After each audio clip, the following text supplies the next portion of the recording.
if you start getting your neighbours involved, it's sort of this NIMBYism. Like, I don't want this in my backyard. I don't want density equals slum. This is old sayings. I don't want all this happening, units around me, blah, blah, blah. So what we try to do in town planning terms for my clients, we say we want to keep this code accessible. Right? So the difference between code assessment, I don't know if you guys know, I do apologise, code assessment and impact assessment is the two types of assessment. And before that, it's self-assessable, so you don't need an approval.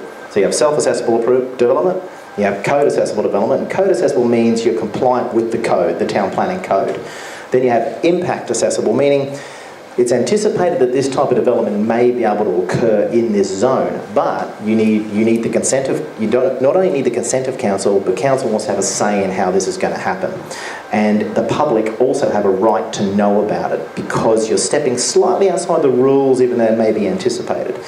So suddenly you start having to get into acoustic reports and this report and traffic studies and shadow studies. If it's 2 stories, I'm going to take out someone's pool, privacy issues, all this sort of stuff. So a whole bunch of stuff comes in. And if you get a little local action group involved, like there's a service station proposed just for up the road here on the Gold Coast Highway, and there's a little at the end of Alfred Street, there's a very vocal local action group who don't want a service station there.